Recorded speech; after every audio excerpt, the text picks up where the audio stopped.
Welcome back. All right, 14 games tonight. 14. So for new viewers, if any of you have come in from my TSN interview today, get ready for a long video where I talk about all 14 games. I watch as much as I can of each game. When there's 10 games on at the same time, it is a bit of a trial. And then getting the boards finished, getting ready for this takes a while as well. So we're going to start things off talking about the Edmonton Oilers and the Carolina Hurricanes.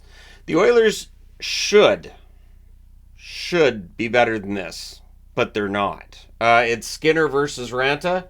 McDavid has a wraparound chance, that's blocked. We get a power play for the Canes. Burns has a shot that's held, that's killed off. Shots are 2-1 Carolina at 7 minutes. Honestly, it was a good start on the road for the Oilers until at 9:17 fast. It was a double deflection. Martinook and Chatfield with the assists, 1-0. No chance for Skinner on that. The Canes press for another, and they get it. It's Drury. It's a turnover. It's buried on a 2-on-1. Bunting and Orlov with the assists at 9:52, so 2 goals in less than a minute. Teravainen then scores from Aho at 11:23. So there's 3 goals for Carolina, 4 shots for the Oilers. So not a great start. And then at 14:47, Jarvis ends the night for Skinner from Teravainen and Chatfield, and so suddenly it's 4-0. So the Oilers answered 17-13. It's Hyman from Draisaitl and Bouchard.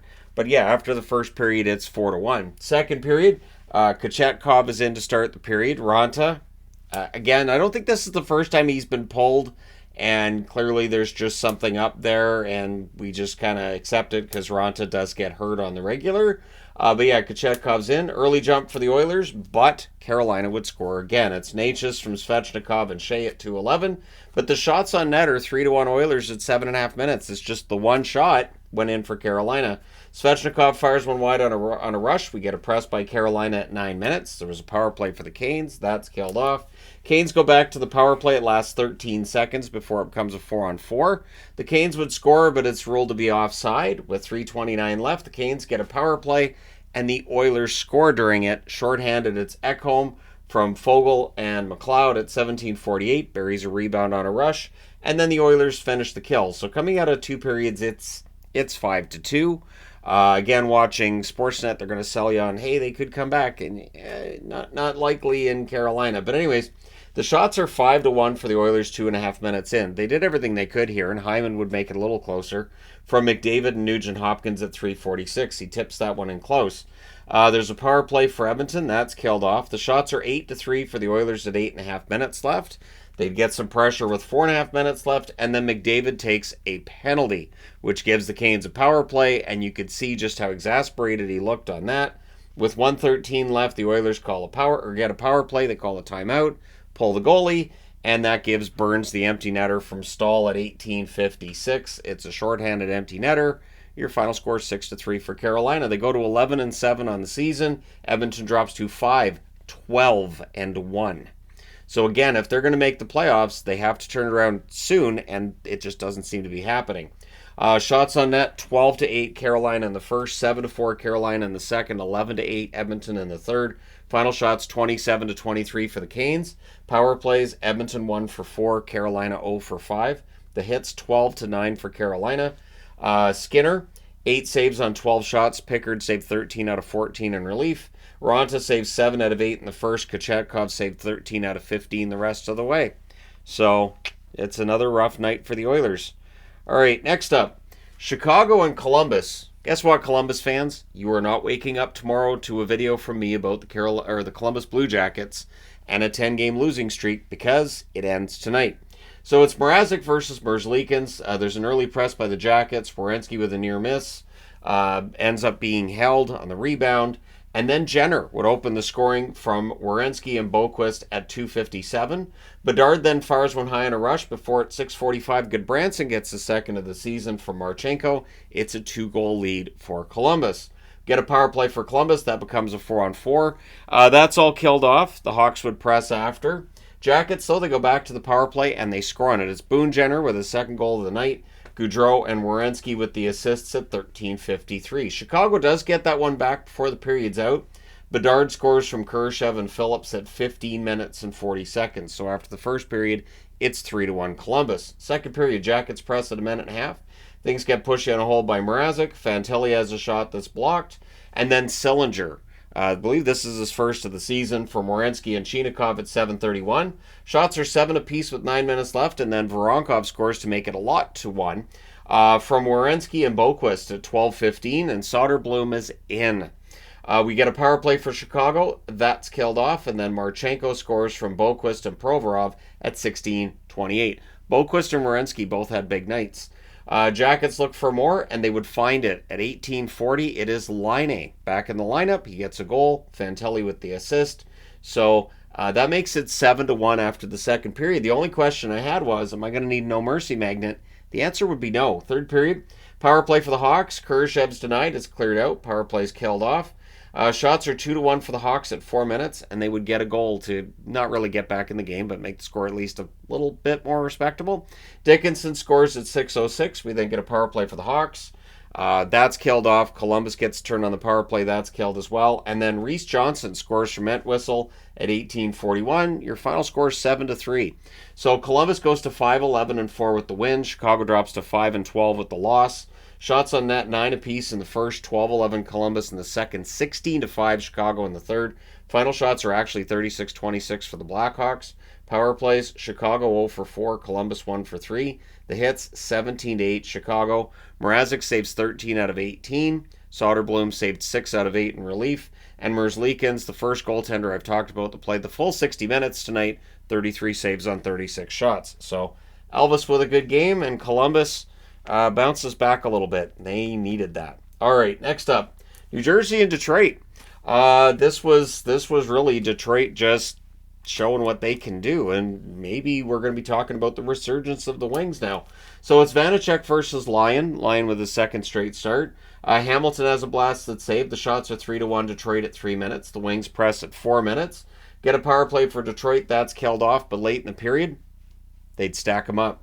First, it's Raymond from Fabry and Comfort at 16:58. While you're announcing that goal, Larkin scores from DeBrincat at 17:18. Shortly after you're announcing that goal, Fabry scores from Sprong and Valeno at 18:10.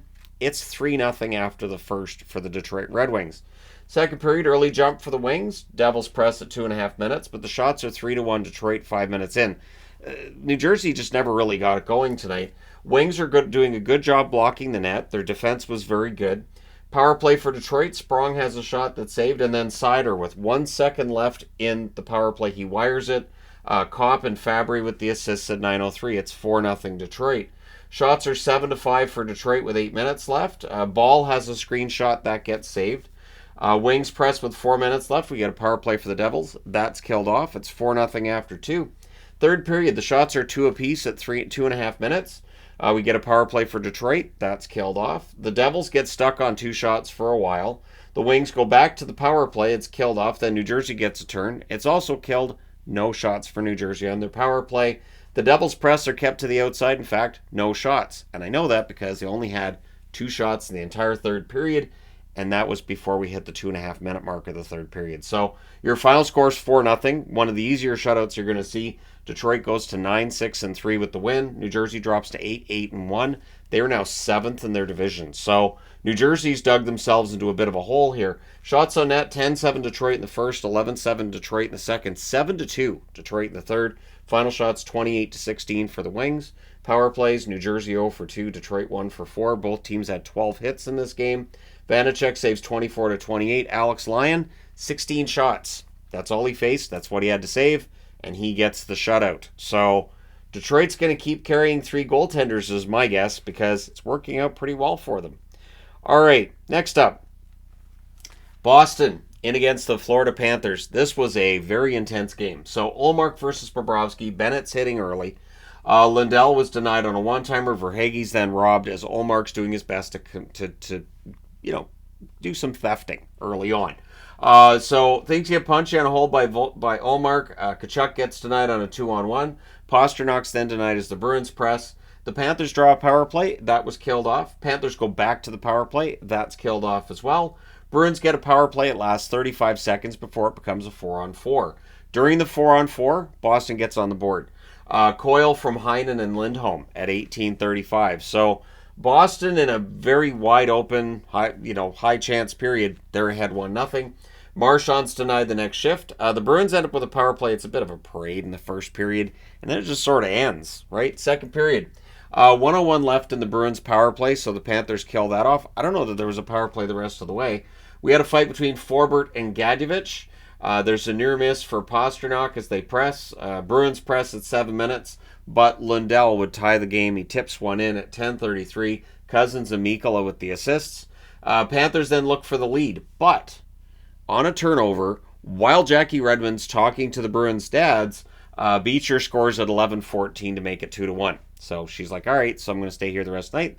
And the Bruins' dads are like, yep, you're stuck with us now because while you're talking to us, Beecher gets the goal. So that's the second of the season. Panthers press with 7.5 minutes left, but DeBrusk buries his own rebound. Poitras with the assist at 14:19. So there's a couple of rookies on the board in the second period for Boston, one with an assist, one with a goal, and suddenly it's 3-1. Things get punchy in a hole by Bobrovsky, but after the second, it's 3-1 in favor of the Bruins. Third period, Panthers press at 1.5. The shots are 2-1 Florida at 3.5 minutes. And there's not much room for either team. Both teams kind of went into a bit of a defensive shell here. As I've said, if Boston's playing well, it looks like the game's being played in porridge. Bruins are holding fort. The Panthers press are kept to the outside. We get a power play for Boston. That's killed off. No shots. Also no shorthanded goal there. Oliver Ekman-Larsson wins a race to a puck with Beecher. So there's a highlight for you. And then Reinhard to Mikkola, a near miss at the net. So really, this game was just, it's a Boston game. They win 3-1. They go to 14-1-3. I believe they said last year Boston was 15-2 to start the season. So, yeah, the Panthers dropped to 12-6-1 with the loss. The shots on net, 15-12 Florida in the first, 7 apiece in the second, and 6 apiece in the third. Final shots, 28-25 for Florida. Power plays, Boston 0 for 3, Florida 0 for 2. The hits, 19-11 Florida. Ullmark saved 27 out of 28. He was fantastic. And Bobrovsky saves 22 out of 25 at the other end. So, yeah, entertaining game.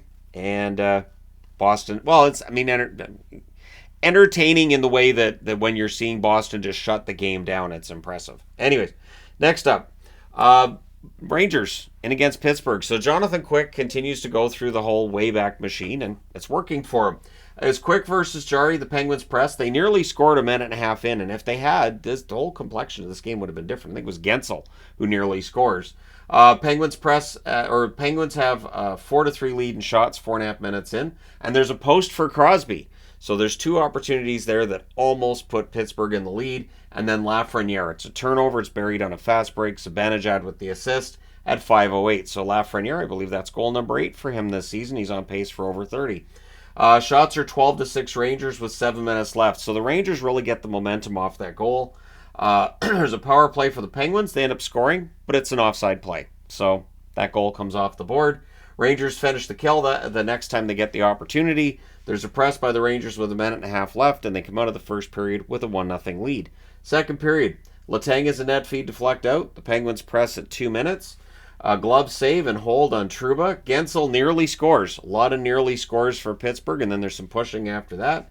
Power play for New York. That's killed off. The shots are 8-5 New York, 9.5 minutes in.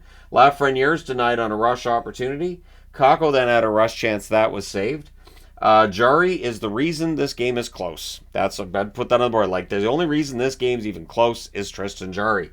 Rangers press with 3.5 minutes left. Gensel's denied in the final minute. Both goalies putting on a bit of a clinic. It's still 1-0 after 2. Third period. Power play for the Pens. It becomes a 4-on-4. Everything's killed off there. Kreider flattens Letang after Letang tried throwing a hit on him too. So Kreider and I mean, those are 2 guys that I know there's certain fans may not necessarily like. So there you go. Delay game call. So the Penguins get a power play. That's killed off. Penguins go back to the power play. That was killed off as well. The shots are 10-3 for the Penguins with 6 minutes left. They just can't solve quick. 2:43 left. The Rangers with a power play. Zibanejad fans on one, and then Panarin's denied. And it is the 60th career shutout for Jonathan Quick as they win 1-0. It is your second Tony the Tiger Magnet on the same board. A 1-0 win for the Rangers. Shots on net favor the Rangers in the first and second. 15-9 in the first, 17-8 in the second. In the third, Pittsburgh outshoots them 15-4. Final shots 36-32 in favor of the Rangers. Power plays 0 for 3 for the Rangers, 0 for 5 for Pittsburgh. Hits 17-13 Rangers. Quick saved all 32 shots for that shutout. They made him earn it. And Jari saves 35 out of 36 at the other end. And now I need to change boards. All right, board number 2. And you can see as we get over here, this is where there were fewer games and I could take more notes. But with Winnipeg and Tampa, of course, we're still in the games that start at 4 o'clock for me. So it's Hellebuck versus Johansson in this one.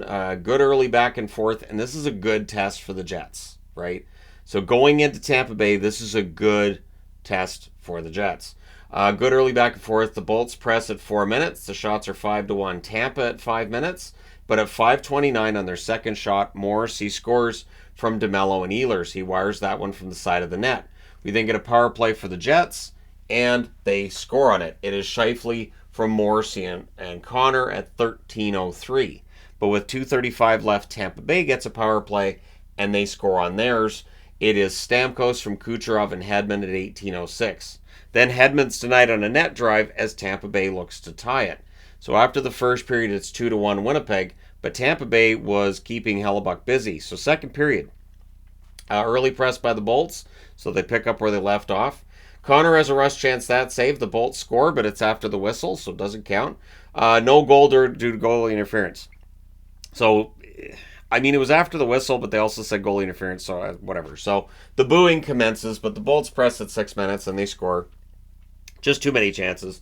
Point scores from Hagel at 6 minutes and 11 seconds. So the shots are 6-4 Tampa, 8 minutes into the period. Jets press with 9.5 minutes left. They would end up drawing a power play. That's killed off by Tampa. Cirelli has a net drive. That's held. Stamkos is denied from the slot. The Bolts press with 1.5 left. But after the second period, it's a 2-2 draw. Third period, the Jets press at 2 minutes. We go a long stretch with no whistle. Paul has a rush chance. The net feed ends up missing. The fans call one, the referee doesn't. The Jets press with 7.5 minutes left. The Bolts press with 1.5 minutes left. But if you were watching this, you could tell this was going to overtime. And in the overtime, the Jets control early, and eventually they score on a turnover rush. Lowry scores from Pionk and Nemesnikov at 1:39. So Winnipeg goes in and beats Tampa Bay in Tampa 3-2 in overtime. They go to 11-5-2 with the win. With the loss, Tampa Bay 9-6-5. So shots on net, 16-10 Tampa in the first, 11-10 Winnipeg in the second, 8-6 Winnipeg in the third, 3-1 Winnipeg in the overtime. Final shots are 33-32 for Tampa. Power plays, Winnipeg 1 for 2, Tampa Bay 1 for 1. Hits, 24-23 Tampa. Hellebuck saved 31 out of 33. Johansson saved 29 out of 32 at the other end. So, again, it's another overtime loss point for the Tampa Bay Lightning. So they're getting points, but for Winnipeg, they get 2 tonight. And, yeah, Winnipeg's definitely in the mix, aren't they? All right, next up, Buffalo and Washington. All right, so it's Levi versus Kemper. Early jump for the Caps. The shots are 2-1 Sabres at 5.5 minutes.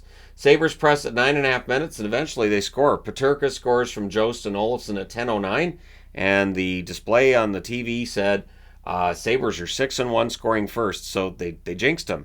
At 16:04, though, they make it 2-0. Benson, with his first NHL goal, scores from Olofsson. So Olofsson with a couple helper, it's 2-0 for Buffalo. It does not stay that way. Alexiev at 17:01 from Dowd and Van Riemsdyk. It was a point shot that deflects in. It's 2-1. 1:55 left. The Caps go to the power play. So that kind of rolls over into the second period, 5 seconds in the second period. So that's killed off. There's an early press by the Caps. Eventually they tie it. It's Oshie with his first of the season from McMichael at 7:50, and it was a turnover, and he buries a rebound in front of the net. Caps then look for the lead. There's a press by Washington with 8.5 minutes left. The Sabres get a power play. It becomes 1 minute and 18 seconds of 5-on-3, and they would score during the 5-on-3. Cousins scores from Dahlin and Mittelstadt at 16:18. The Caps then kill off the 5-on-4 to stay within a goal. 2:45 left. The Caps get a power play. That's killed off. We're going to the third period. No shots on net the first 5 minutes. It was quiet. Shots are 2-1 for the Caps at 8 minutes. We get a power play for the Sabres. That's killed off. Pozo has a rush chance. That's saved. And then at 18:45, Wilson ties the game from Strome and Carlson. It was a brief press, and they bury it. So it's 3-3. We're going to overtime. Ovechkin fires one high. The Sabres take over. Power fires one wide. The Caps take over. Cousins would have a shot that was saved. And then Strome. It's a 2-on-1. He wires it from John Carlson at 4:52. So 8 seconds before the shootout. The Caps win this one 4-3. They go to 10-4-2 with the win. Buffalo 8-9-2 with the overtime loss. Shots on net are 10 apiece in the first, 12-11 Washington in the second, 5-4 Washington in the third, and 3-2 Washington in the overtime. Final shots 30-27 for the Capitals. Power plays 1 for 3 for Buffalo, 0 for 2 for Washington. Hits 20-9 in favor of Washington. Levi saves 26 out of 30. Kemper saved 24 out of 27. So pretty entertaining game. I would think for Caps fans, and probably a frustrating game for Sabres fans. All right, next up, Philadelphia and the Islanders. So the Islanders needed a win in regulation. They haven't had one in weeks. So it was Hart versus Sorokin, and early on, well, the Islanders give themselves a good chance at that regulation win. Lee scores from Wallstrom at 1:49. Shots in net are 4-3 Islanders at 4.5 minutes. The Flyers then press at 8 minutes. There's a near miss for Atkinson on a rush. Tippett fires one wide as they press. Things get punchy behind the Flyers net, and the Islanders come out of that with a power play.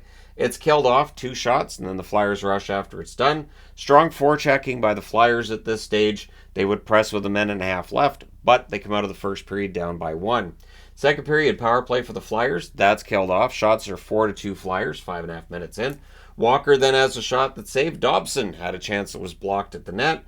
Flyers fail to clear, though. We end up with a power play for the Flyers, or for the Islanders. There's a shorthanded rush. Sean Walker hits the post there. Power play's killed off. The Islanders press after, and then during another good press, the Islanders go up 2-0. It's Nelson from Pelech and Engvall at 13-10. The Flyers would answer, though. York buries a rebound from Tippett and Paling at 14-18. Makes the score 2-1. Tippett then with a near miss on a net drive. Couturier has a late blast. That ends up being held, so the Flyers had some chances, but after 2 periods, it's 2-1. And then it's just one of those plays. Like, it felt like maybe the Flyers were going to tie this, and then Nelson scores from Engvall at 2:31. It was a really nice pass by Engvall, and a pretty easy goal there for Nelson, having an open net to bury it into. Islanders press at 5 minutes, but the shots are 4-2 Philadelphia at 7.5 minutes. Flyers press at the half. Palmieri has a shot that's blocked. Cizikas has a shot that's held with 5:44 left. Pressed by the Flyers with 5.5 minutes left. And at 15:56, Farabee gets it closer from Bobby Brink. It's deflected in via turnover, so it's now a 3-2 game. Goalie pull happens with 2:05 left, with 1:19 left. The Flyers call a timeout. Whatever they discussed almost works, but the Islanders hang on. They win this one 3-2. They go to 7-6-5, so you go 7-6-5. The Philadelphia Flyers, their winning streak ends at 5. They're now 10-8-1 on the season. Shots in net 9-8. Islanders in the first, 14-12. Philly in the second, 14-4. Philadelphia in the third. Final shots 36-25. Philadelphia. Power plays 0 for 1 for the Flyers, 0 for 2 for the Islanders. Hits 17-16 Philly. Hart saves 22 out of 25. Sorokin saved 34 out of 36 at the other end. And that might be the best start for Sorokin this year. You guys can let me know your thoughts on that, whether or not you agree. All right, next up, St. Louis and the Arizona Coyotes. Another game with a lot of goals. So one thing to keep in mind is that when it's a really busy night like this, when there's more goals, it's harder for me to keep up. So at certain points of tonight, I was doing my best. I never really fell behind, though. That's where I was kind of patting myself on the back a little bit, because this game tried. So, Bennington versus Vamilka. Don't get attached. Neither of them finished the game. Coyotes press at 4 minutes. There's a power play for Arizona. That's killed off. That was the only defensive aspect of the game tonight that worked. The penalty kills were perfect. Shots are 3 apiece at 8 minutes, and then Shen would score at 8:47 to make it 1-0. But it doesn't stay that way. Nick Bjugstad scores from Michelli and Kroos at 10:40. It's 1-1. Doesn't stay that way. At 12:15, Parayko scores from Saad. He wires that one far corner. So Parayko with a goal. It's 2-1 for St. Louis. Zucker's then denied on a net drive. He remembers that. So he ends up tying the game at 2 from Carconi at 18:04. So we have a 2-2 tie after the first period. Second period, all the goals were in the second period, really. At 22 seconds, it's a tic-tac-toe play on his own entry. Kraus scores from Michelli and Bjugstad, so 22 seconds in, it's 3-2 for Arizona. Keep in mind, it doesn't stay that way. So the Blues have a 3-on-2 that's defended. We then get a power play for the Coyotes, and this is where the special teams showed up. Shorthanded goals. Leddy from Kapanen at 340. And then while they're announcing that, and Coyote fans are like, wait, it's tied. Don't we have a power play? Yeah, they scored again shorthanded. Toropchenko from Falk at 413. And out with Vejmelka, in with Ingram.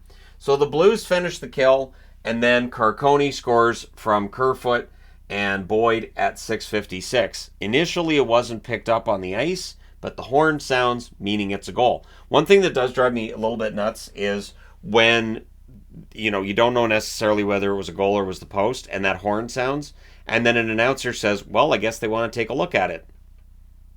No, the horn means it was a goal. They don't blow the horn so you can take a look at it. They blow the horn because it's a goal, and they're calling the referees over to go, hey, guys, that was in. So they do show them that it was in, but as soon as that horn goes, it's a goal. So Schmaltz then scores from Mosier and Keller at 8 minutes, so that's a minute and 4 seconds later. It's posted in, and Hofer's in as well. So both goalies are done for the night. We're not even halfway through the game, and the score is a lot to a lot. So Blues press at 9 minutes. Eventually they score again to make it 5-5. Thomas from Kyrou and Perunovic at 10:49, and I'm not taking notes. And there was stuff going on. There was like little pressures here and there, and I thought, you know what? This game's 5-5. It's halfway done. I don't want to end up needing the tiny board. I've done that where I fill up the notes and I have to use like a small board for that game. No. So we go to the third period. It's tied 5-5. I had expected 8 apiece or 9-9 or something. Post for Dursey in the first minute, so they tried. Hit on Cooley draws a crowd. I like to see Arizona players standing up for Cooley. We get 2 minutes of 4-on-4 coming out of that, and Hayes would score from Sod at 4:13. There's more punchy on a hit by Hayes, so that means St. Louis goes to the power play.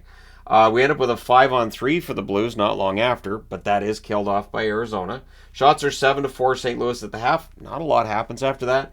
We get a power play for the Blues. That's killed off. The goalie pull happens with 1:39 left. The Blues hold on. They win 6-5. They go to 10-7-1. The Coyotes drop below NHL 500 at 8-9-2. So the West is really wide open right now. Shots on net, 9-7 St. Louis in the first, 14-12 St. Louis in the second, 8-6 St. Louis in the third. They outshoot Arizona 31-25. Power plays St. Louis 0 for 3, Arizona 0 for 2. Hits 16-13 St. Louis. Binnington saves 8 out of 13. Hofer saved all 12 shots in relief. Vejmelka saved 7 out of 11, and then Ingram saved 18 out of 20. So in both cases, the relief goaltender outplayed the starter, but here we are. St. Louis gets the victory. All right, next up, Calgary and Nashville. So Nashville continues this run. They've now won 3 in a row. For Calgary, I don't know. They're now 4-2-2 in their last 8. It really depends on how you view it, glass half full, glass half empty. So Markstrom versus Saros, they had a long ceremony for David Poile. So this kind of saved me tonight, to be honest. Usually when it's a long ceremony, I'll be standing here complaining and whining about it. In this case, I was like, you know what? Okay, I don't have to track that 10th game. I could track the other 9. This kind of works for me. So long ceremony, long speeches, fine. No problem. It's a long night anyways. Early press by Nashville. We end up with a power play for the Flames, and Nashville scores during that. It's a shorthanded marker. Sissons from Yossi and Cole Smith at 2:33. So it was a turnover. It was a 2-on-1 rush, and it gets buried. Preds then finished the kill. There was a post from Mangiapane, and then Hanifin ties the game at 4:46 from Mangiapane and Tanev. We get a power play for Nashville. That's killed off. 3 shots. And then not long after, at 11:23, O'Reilly scores from McDonough and Nyquist. That one's under the blocker from in close. Not much chance for Markstrom there. Then there's a post for Kadri from the slot, as now Calgary's looking to tie it. Crossbar away from 2-2, and then we had a fight between Gilbert and McCarron, but it's 2-1 Nashville after 1. Second period. Flames press are kept to the outside. Dubé gets shaken up on a big hit along the boards. Shots are 6-2 Nashville, 5.5 minutes in. Pressed by the Flames at 6 minutes. We end up with a power play for Calgary. And at the same time, Zadorov drops the gloves with Lauzon. Power play's killed off. Nashville presses after that. Shots are 8-4 for Nashville with 8.5 minutes left. Power play for the Preds. Nyquist nearly scores early on, but they end up killing that off. And the Flames get a power play in the final minute. So in the third period, there's 1 minute and 4 seconds left in Calgary's power play. Nashville kills that off. Preds had the only shot on net 3.5 minutes in. So quiet start to the period. Sharangovich has a shot that's held. Weegar fires one wide on a rush. Heavy pressure by the Preds at 8.5 minutes. No idea how the puck doesn't go in during that press. Preds score, but there's a missed stoppage challenge. Okay. Flames fans are going to be upset, so I'm going to go through this. Forsberg's going behind the net. He grabs the puck. That is a penalty. He then tosses the puck. So on every level, the referee should have caught this. The puck then goes off the Flames defender's stick. I believe it's Weegar's to Carrier. Carrier buries it. So they challenge it for a missed stoppage. If the puck goes from the glove of Forsberg directly to Carrier, it's a missed stoppage, no problem. Goal comes off the board. However, because there was a Flames player who played the puck in between, it's a good goal. Now, they can't call the penalty retroactively. I personally would be okay with the referee looking at that and going, oh, I missed a penalty, that's a penalty. I would be fine with that. Although, if that were allowed, you'd kind of still have to allow the goal since it's not the missed stoppage. So, anyways, and so that goal counts. It's Carrier. It's technically unassisted. So I hope I've explained that as well as I can. I know they talked about it during the game, but yeah, it's a missed penalty, not a missed call. So yeah. Anyways, and you can't challenge for a missed penalty. So the Preds come out of that with a power play. It becomes a 4-on-4 shortly thereafter. Everything gets killed off. Preds go back to the power play. They score on this one. It's Parsonen from Tomasino and McDonough at 17-22. So it's a tough one for Calgary because it makes it a 3-goal lead late in the game. Sherwood with a penalty shot. That's saved. Now, there were 2 penalties on the same play. So the penalty shot's awarded and Nashville goes to the power play on the same play. So just to make sure I'm alert, referees are like, okay, let's make this as complicated as possible. THG is trying to follow 14 games. How many complicated, convoluted ways are there to call a game? So shorthanded, Sharangovich scores at 19:15 on a breakaway. It makes it a 2-goal game, but in the end, Nashville wins 4-2. They go to 8-10 on the season. They've won 3 in a row. Calgary 7-9-3. And if you're Nashville, you know that there's a spot available to you because nobody's really solidified that spot as the number 2 wild card in the West. Shots on net in this one, 16-13 Nashville in the first, 14-4 Nashville in the second, 15-9 Nashville in the third. Final shots, 45-26 for Nashville. Power plays, Calgary 0 for 4, Nashville 1 for 5. The hits, 15-10 Calgary. Markstrom saved 41 out of 45. He was very good. Saros, 24 saves on 26 shots at the other end. All right, that being said, controversy aside, let's go to the last board. Alrighty, so my heartbreak board, here we are. Just kidding. It's way too early in the season for actual heartbreak, isn't it? So, Vegas and Dallas. Hill versus Ottinger, the Rave jerseys. Dallas's record with the Rave jerseys is usually, Rave jerseys, which is the black with the bright green. Usually pretty good. This year, it's not. I'm thinking they're 0-1-1 now wearing the Raves. So, Ben has a backhander that's held. That was the only shot Dallas had in the first 4 minutes. Vegas only had one as well. This felt like a playoff game. Stars press are kept to the outside. Eichel's denied on a 2-on-1 rush. We get a power play for Vegas, and they score on it. At 10:25, it's Amadio. It was a nice pass by Roy. It's buried. Stevenson with the secondary assist. Shots are 7-5 Vegas with 6 minutes left. With 39.6 seconds left, the Stars get a power play. It's 1-0 after 1 in favor of Vegas. To start the second period, Vegas finishes the kill. Dallas presses after, but they're kept to the outside. They don't get a shot on the net. Good back checking by both teams. Things get pushy on a hold by Hill. The shots are 6-1 Dallas 6 minutes in, so they're trying. Press by Dallas at 7 minutes. Hill is really trying to steal one, and spoiler alert, he does. Pietrangelo denies one by Sagan. Open net. And Pietrangelo blocks it. Sagan just beside himself that didn't go in. Duchesne has a chance that's defended. We get a power play for Vegas. That's killed off. 3 shots. And then in the final minute, Dallas ties it. Hints from Pavelski and Robertson. It was a 3-on-2 during a line change by Vegas. Got to watch those line changes in the final minute. It's 1-1 after 2. Third period, power play for Dallas. Early clear. They cycle. Heiskanen and Ben had shots that were saved. The power play's killed off. 4 shots for Dallas on the power play. So Hintz has a net feed that gets picked off. Amadio with the net drive, that's saved. It's cleared out after. Vegas draws a power play. and this is where it gets to be a mess. We get a minute and 27 seconds of 4-on-4. Then during the other power play, which was Dallas's, it becomes 20 seconds of 4-on-4. And then it's a Vegas power play of a minute and 40 seconds. That's killed off as well. So just a mess, and it takes the flow out of the game. It means that your lines aren't rolling over the boards the way they should, right? So I think it favors the team with the lead, or in this case, I think it favors the road team a little bit because you're trying to get to overtime if you're Vegas, right? Stars press with 5 minutes left. Eichel has a bouncing opportunity that ends up being held. Those pucks are dangerous. Stars do press to close it out. We're going overtime.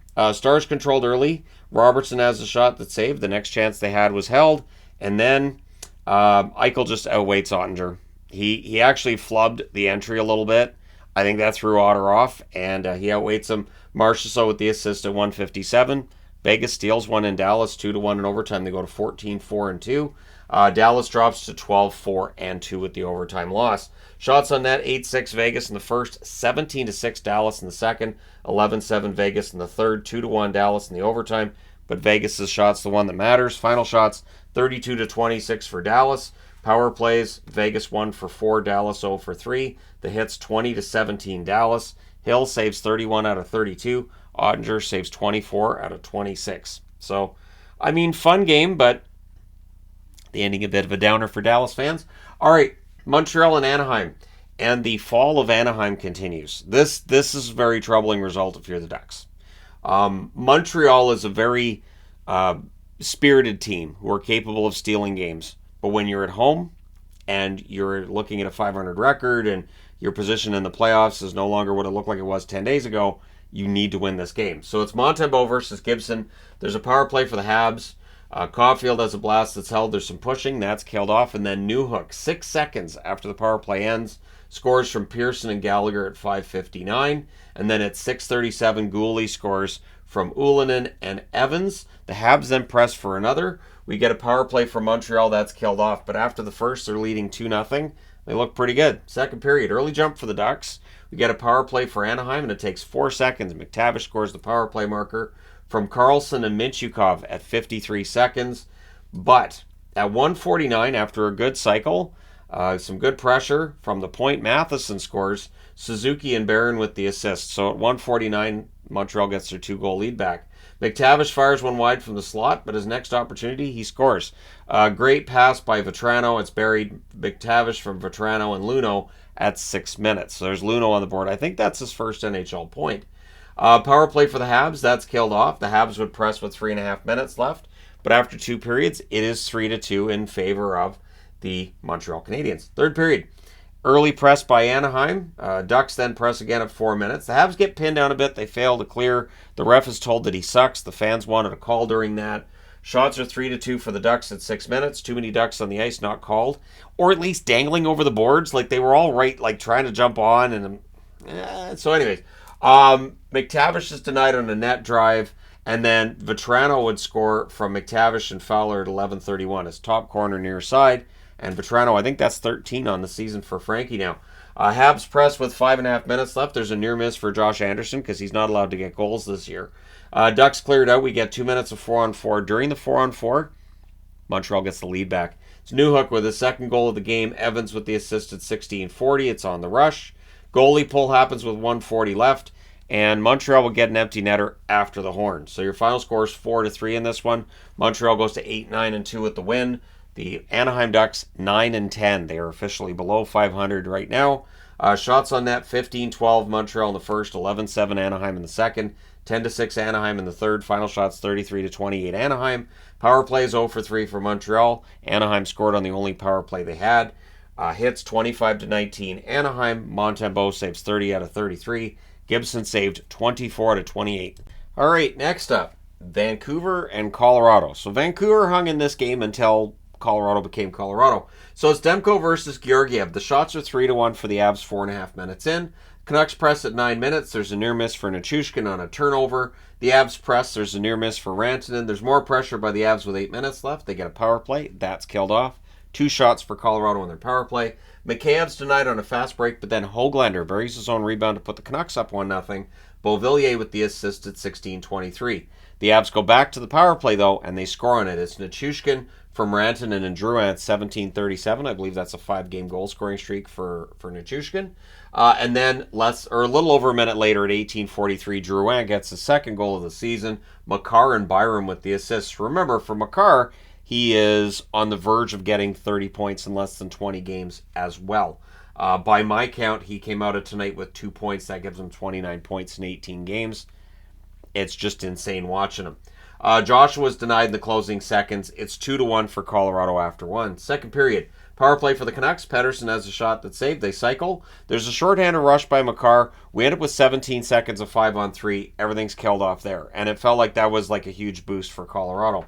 Garland has a shot after that. It's held. Canucks go back to the power play. Besser fires one wide. That's killed off without much trouble, really. Manson ends up getting booted out of the game for a cross-check on Besser, which Manson wasn't happy with. He felt that Besser was faking it.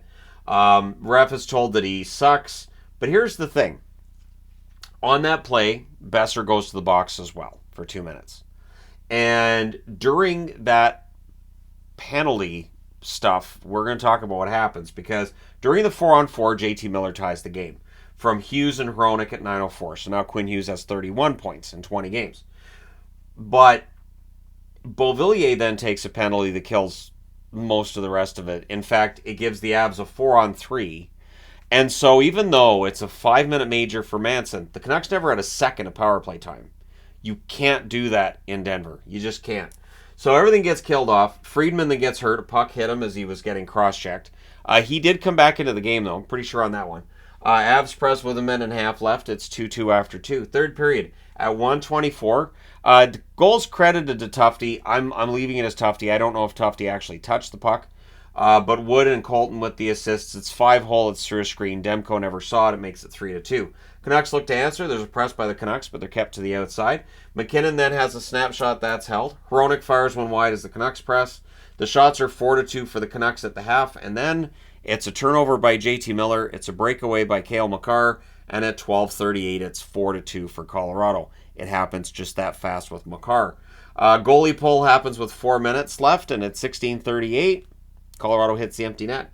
It's Rantanen from McKinnon and Nichushkin. Makes your final score 5-2. Colorado goes to 12-6 with the win. Vancouver 13-6-1 with the loss. The record's starting to come back down to earth just a little bit. So, shots on net, 13-11 Colorado in the first, 11-7 Vancouver in the second, 7-5 Vancouver in the third. They do outshoot Colorado, 29-25. Power plays 0-3 for Vancouver, 1-4 for Colorado. Hits 10-9 for Colorado. Demko saves 20 out of 24, which will hurt his save percentage. Georgiev, very good at the other end, 27 saves on 29 shots. All right, last game of the night, and I know everybody's going to go to this game. Everybody. I could just, at this point, just pick up rabbits and run around the... Would anybody even know?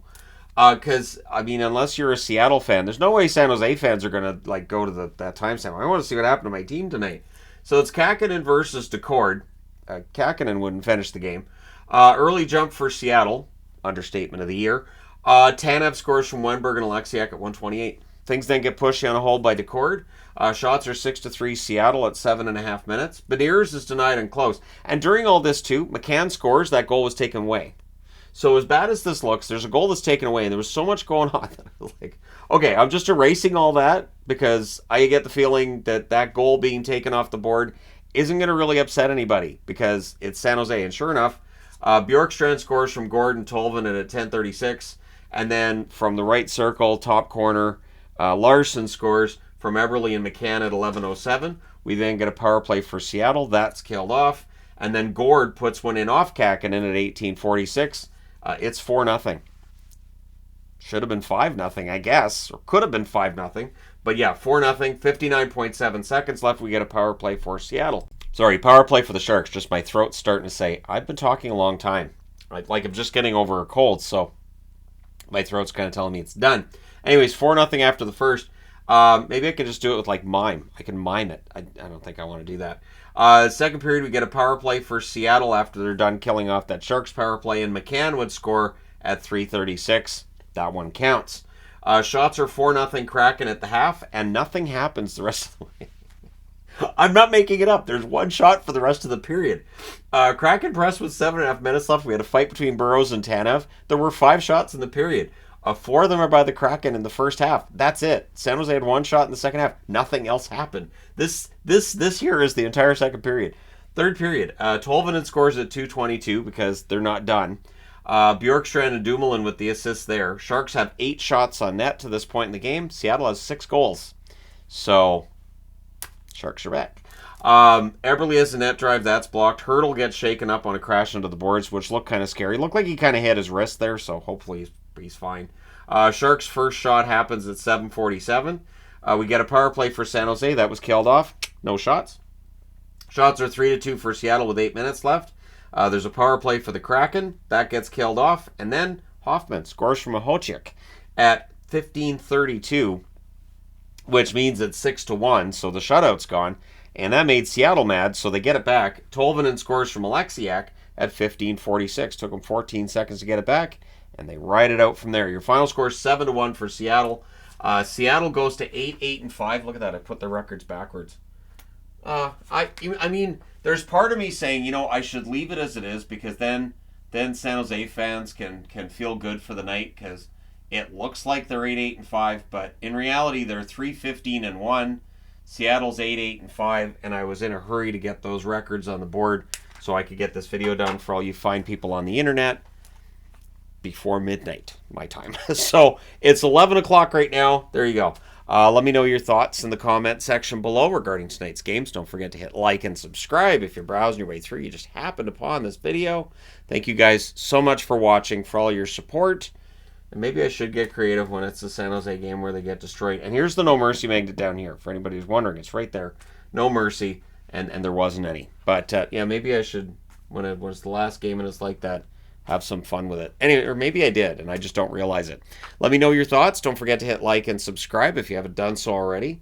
And I will talk to you again soon. Thank you guys so much for watching. If you watch the whole thing, you're a trooper.